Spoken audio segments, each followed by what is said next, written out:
discuss the introduction and return of investment on quail. Introduction. Quail is a collective name for several species of birds with similar appearance and behaviors. Quail are generally medium-sized birds that are shy and ground-dwelling. They eat a variety of insects, seeds, and other plants. Their social habits are variable, with most species living in pairs, small family groups, or larger groups depending on season and circumstances. Domestic quail generally come from two families: the Old World quail, family Phasianidae, and the New World quail, family Odontoporidae. Old World quail originated mostly in East Asia, while New World species is from North and South America. The Coturnix quail, Coturnix japonica, is the most commonly kept domestic quail. It's often referred to as the Japanese quail, originally domesticated in 11th or 12th century as a songbird. It has been bred for eggs since the 1900s. There are now a few distinct breeds of this species such as Japanese, English white, and the Italian. These breeds may vary little in size, so some may be more suitable for meat production than others, but in general, they are characteristics and vary only in appearance. History of quail. Quails was first domesticated in Japan in 1595. There are two species of quail in India: the black-breasted quail found in jungle and brown-colored Japanese quail. The reference to quails can be traced back in the Old Testament of Bible. Egyptians were known to catch quail for meat. In China, these birds were raised as pets as singing birds. In late 11th century, quail was brought to Japan from China. It is known that a Japan emperor got cured from tuberculosis after eating male quail meat. Afterwards, Japanese people started raising quail extensively for meat and egg. Since the wild quails were tamed and bred in captivity to Japanese people, the birds came to known as Japanese quail. In India, it was introduced in 1974 when Central Avian Research Institute introduced improved germplasm of domesticated quail varieties from Japan, and then in 1983 at Tamil Nadu. Thereafter, veterinary colleges as well as animal husbandry department played a vital role in the promotion of quail breeding as a farm enterprise. So after you hear about the history of quails, here are some common breeds of it. Japanese quail or Coturnix japonica, also known as Coturnix quail, is a species of Old World quail found in East Asia. First considered a subspecies of a common quail, it is now considered as a separate species. Their eggs are moted brown color and are often covered with light blue, chalky material, and their lifespan is 2 to 1.5 years. They are affected by common poultry disease but are fairly disease resistant. Italian quail are a pretty gold-colored quail, slightly speckled. They lay up to 320 eggs per year and are the most prolific layer of all the quail varieties. They are the highest weight of the laying quails. English white quail. Good specimens are completely white with no discernible markings other than on the head. Button quail, or homipods, are members of a small family of birds, Turnicidae, which resemble but are unrelated to the quails of Phasianidae. They inhabit warm grasslands in Asia, Africa, Europe, and Australia.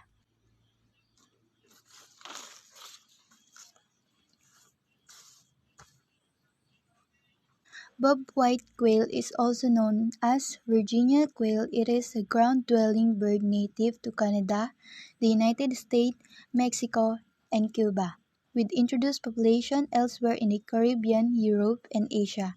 It is a member of a group of species known as New World quails.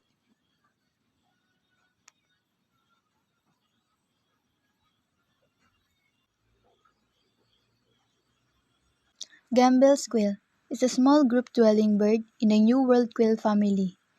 It inhabits the desert region of Arizona, California, Arizona, New Mexico, Nevada, Utah, Texas, and Sonora. Related activities. A proper business plan should include the following. Housing. It is very important for quail farming.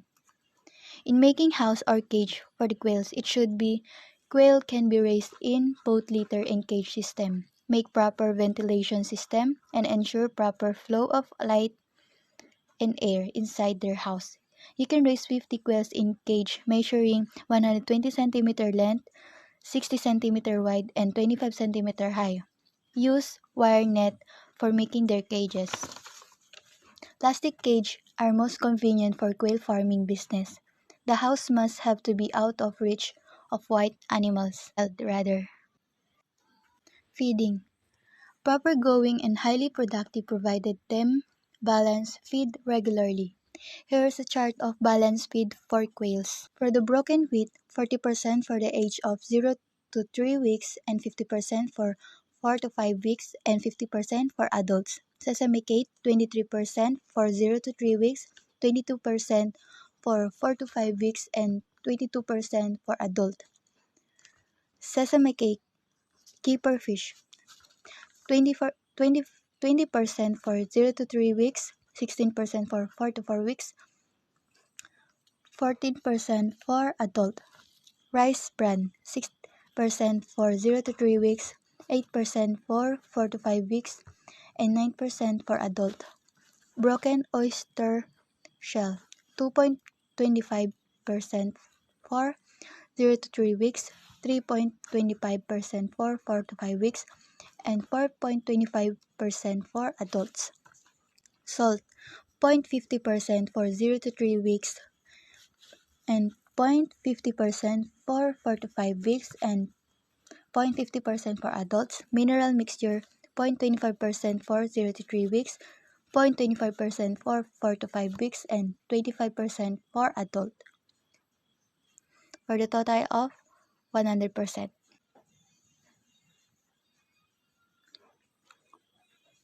Egg production. Presence of adequate light is highly recommended for desired egg production from quail farming. You can provide artificial light and heat using electric bulb or heater. You can use 40 to 100 volt bulb for this purpose. Egg production also depends on temperature, feeding, water, care, and management. For the lightning period of laying quails chart. For the age of 1 week, the temperature is 35 degrees Celsius and for the light is 24 hours.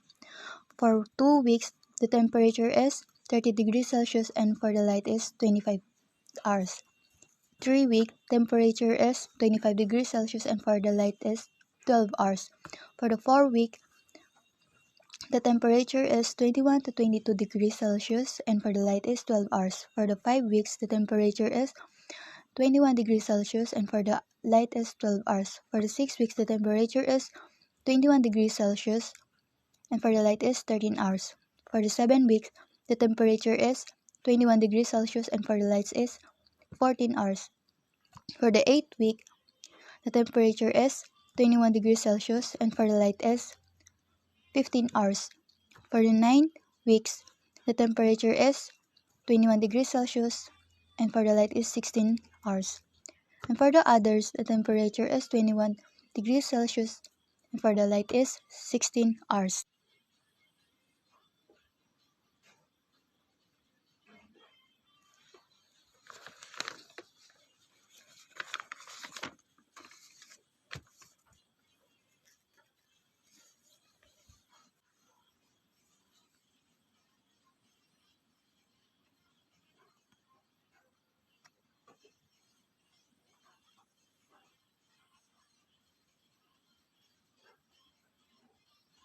Raising quail chicks. Quail never incubate their eggs, so you can produce chick by hatching their eggs through chicken or artificial through using incubators.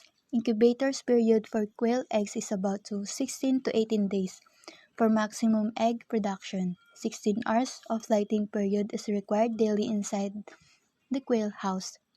Chicks need artificial heat and temperature management system for 14 to 21 days from their birth. For the baby age of 1 week, the temperature is 37.7 degrees Celsius and for the light is 24 hours.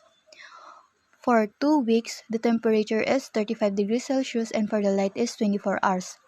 And for the 3 weeks of age, the temperature is 32.2 degrees Celsius and for the light is 12 hours.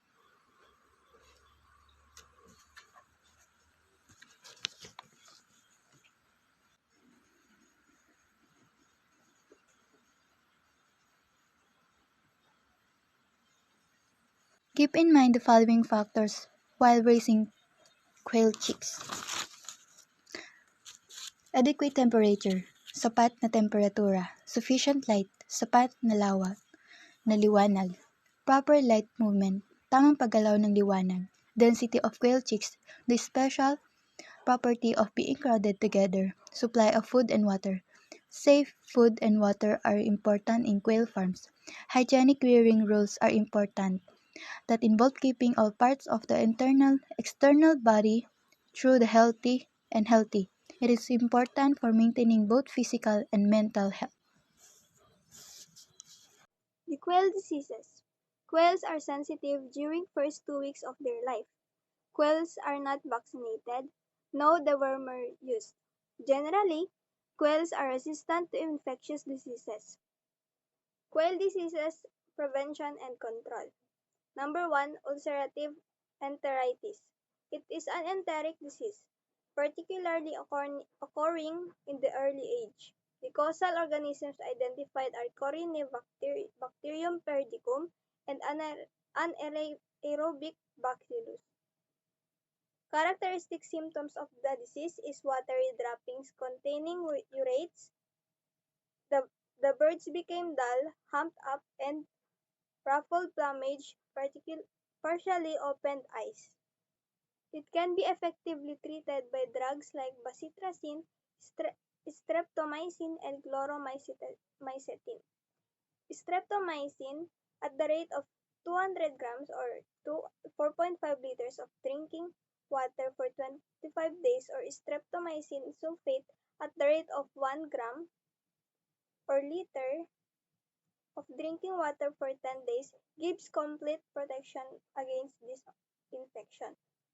It can be prevented by administering streptomycin sulfate at the rate of 1 gram or 4.5 liters of drinking water in chicks during the first 4 weeks of the rearing period. Bacitracin at the rate of 100 gram or ton and chloromycetin at the rate of 500 gram per ton of feed give good protection from the disease. Number 2 is the quail bronchitis. It is caused by filterable virus, serologically distinct from infectious bronchitis virus of chicken. This disease usually occurs in an acute form of chicks and affects their respiratory system. It is characterized by tracheal disturbances, sneezing, and coughing but without nasal discharge. No satisfactory treatment for this disease at present. Maintaining hygienic conditions and protecting birds against bad weather are certain measures to be suggested. Number 3, aspergillosis. Disease generally affects young chicks. It is caused by spores of Aspergillus fumigatus. The birds get affected through contact of contaminated feed and litter material or through inhalation of the infected material. The symptoms of this disease is having difficulty and increase of rate of breathing, reduced feed consumption, increased thirst and fever and emaciation. The characteristics of the quail of having of having this disease is bulging of the eyelids and ulceration of cornea in older chicks. The lungs, bronchi, and the other parts of the respiratory system may show pinhead-like or even longer nodules. To prevent this disease, the feed and litter material should be free from fungi. The materials and equipment from the farm and hatchery premises should be kept free of infection. The humidity in the brooder house should be kept low. Adding calcium propionate at the rate of 2 kg or ton of feed arrests the growth of fungi. To prevent diseases outbreaks in quail farms, proper management of quails, disinfecting farm premises, providing clean drinking water to quails, and feeding of quality concentrate feed is a must. So, good morning guys. After na may discuss po sa atin yung about sa quail farming procedures, the introduction, the history, some of their breeds, and also their diseases, I will also be discussing you my part, which is the harvesting, the post-harvesting procedures, and also the marketing. So in harvesting the quail egg and also the meat, female quails start laying eggs at 7 weeks of age and continue up to 20 weeks of age. So basically, eggs will be ready to harvest, or you will start harvesting eggs after 7 weeks of the age of the quail. And usually, egg laying happens during the evening time of the day. So, ginagawa natin, tuwing umaga tayo nag-harvest, which nakapangitlog na yung mga ating quail. But in harvesting egg, may mga late na nangingitlog. So, hina-harvest pa rin natin yun in the afternoon. And the process of harvesting is manual picking. And remember, in manual picking, to avoid handling multiple eggs at the same time. So, bakit natin ina-avoid yun? Sapagkat in handling the eggs, hindi porket maliliit ay sabay-sabay na nating hinahawakan yung quail egg.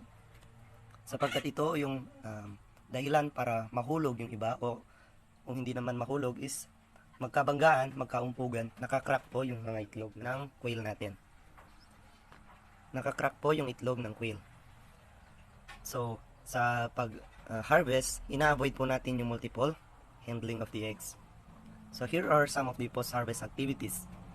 Separate eggs with cracks.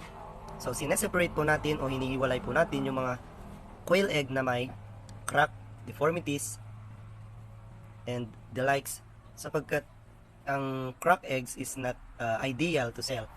Not ideal. Hindi yun ideal para ibenta. So, sineseparate natin po yun, and we only choose the good ones.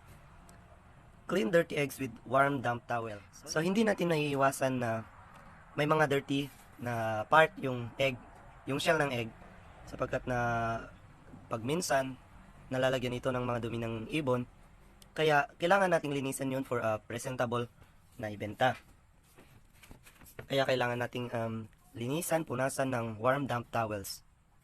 So, packaging, pinapak po natin ito. Meron po itong quail egg box na talagang para sa itlog ng quail. So, makikita natin mamaya kung ano yung box na yun. So, labeling, line-label natin kung kailan na-harvest yung egg, yung quail egg. So, importante po yung labeling sapagkat dito po nakikita kung gaano na katagal yung egg na yun. Kung fresh pa ba o kung medyo matagal na. Sapagkat meron pong shelf life ang ating mga quail egg. Refrigerated quail eggs can last up to 6 weeks. Non-refrigerated quail eggs can last up to 4 weeks. Refrigerated quail eggs, nagtatagal ang kanilang shelf lives for 6 weeks, for as long as 6 weeks. And the non-refrigerated can only last for 4 weeks, which is matagal na rin yan. So, sa harvesting of broiler quails naman, quail can be butchered as early as 7 to 8 weeks of age. So, pwede na nating harvestin yung mga broiler quails. So, after 7 to 8 weeks of age, pwede natin harvestin ng mga broiler quails. Which is, there are two types of processing quail meat.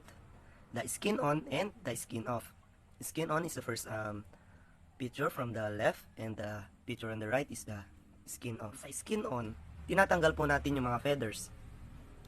Yung mga feathers lang po tinatanggal natin, including yung heads and also the feet. Sa skin off naman po ay tinatanggal po natin yung outer layer ng skin nila, kung saan yung mga feathers is nakatouch. So tinatanggal po natin yun sa skin off na type of processing the quail meat. So after na-dress na natin, na skin off natin or skin on, natanggal yung mga balahibo, nalinisan, we're ready to go for the packaging. So packaging, nilalagyan po natin ng plastic wrap and labeling. So may sa inyo na po kung paano natin i-pack yung ating mga meat, quail meat, ito ay binenta. So labeling, linelabel natin kung kailan hinarvest, para malaman ng mga buyer kung fresh pa o hindi na yung quail meat. So ito po yung sinasabi kong box for quail egg. Yan po, per 100 po yan. So, may mga compartment ito para maiwasan yung pagkabungguan ng mga eggs, at maiwasan din po yung kakaroon ng crack sa mga shells. So let's go on for marketing. So in quail egg, the price varies from 1.50 to 2 pesos each. So basically, pag may mga eggs tayo ng quail, the price is depends on the location. The price depends on the location and also on the demand for the egg, for the quail egg. Kung halimbawa sa inyong lugar is malakas ang benta ng itlog, nagiging nakadepende dun yung price ng egg. So, at depende rin kung wholesale or what, dun nakadepende yung price ng quail egg. Meron din per box, I think 120 per 100, something like that. Eggs can be sold fresh, boiled, salted, pickled, or balot. Hindi pa ako nakatinom na balot na quail egg. So, sa quail meat naman, ay hindi ko nakahanap ng price ng quail egg na medyo stable. Pero may nakita akong 350 per 7 pieces of, I think, 1 kilo. So that's for the quail meat. In marketing, you can easily sell the eggs and meat in your local market. But it will be better if you determine the marketing strategies before starting this business. So basic naman na yan. Now if you start a small business, even small or large business, you should be able to determine the possible market, the possible customers of your business. Because all places around the world have not the same marketing facilities. So kailangan ma-target mo na kung saan mo ibebenta, possible na ibebenta yung ating mga harvest. So that's for marketing your quail egg and your quail meat. Return on investment. Raising quails is easy and less demanding than chicken. For instance, a quail hen is ready to lay eggs after 41 days with peak of laying on, or about the 70th day, with laying percentage declining on the 10th month. Its egg hatches in 16 days. Just like any other businesses, quail farming provides an excellent source of income. In equal measure, it's a source of employment to many around the world. That's the references, and thank you for listening, and good day.